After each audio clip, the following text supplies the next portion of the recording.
Faleminderit Kristina dhe të tani do të doja të vjoja me Denisa Kalote.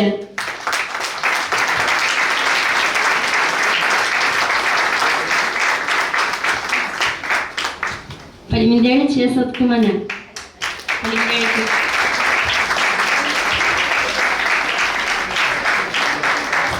Të nderuar të pranishëm, të dashur kolegë, aktivistë dhe qytetarë, sot jemi mbledhur për një kauzë që prek secilin prej nesh, një kauzë që nuk njeh moshë, status, profesion apo rrethana.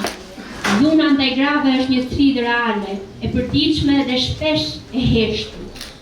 Dhe pikërisht për këtë arsye, 25 nëntori nuk është vetëm një datë, por një thirrje për reflektim dhe veprim.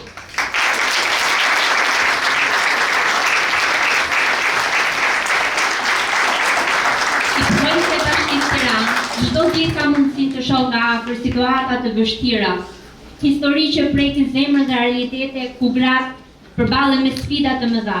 Ka gra që kërkojnë ndihmë, ka gra që luftojnë për fëmijët e tyre, ka gra që duan një jetë të re pa frikë.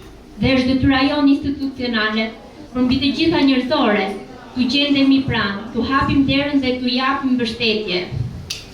Dhuna në çdo formë fizike, psikologjike, ekonomike apo emocionale është e papranueshme.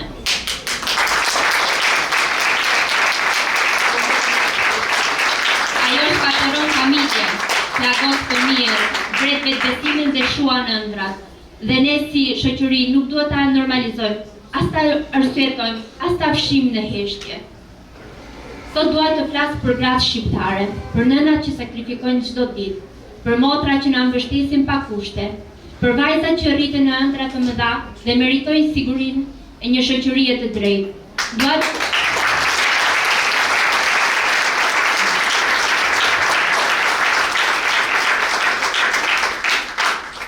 Dua t'i drejtohem çdo gruaje që më dëgjon. Mos u dorëzo, mos e ul kokën. Ke vlerë, ke forcë, ke të drejtë të jetosh pa dhunë. Nëse je viktimë, mos ke frikë të kërkosh ndihmë, sepse ka njerëz dhe institucione që janë pranë teje. Ndërsa burrave u them me bindje, respekti nis nga shtëpia, nga familje, nga marrëdhëniet e përditshme. Bëhu në shembull, bëhu në mbështetje. Dhuna nuk tregon forcë, tregon mungesë karakteri.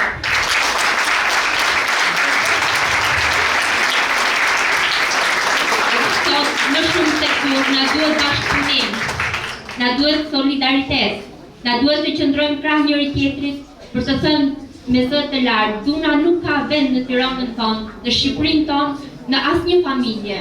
Bravo!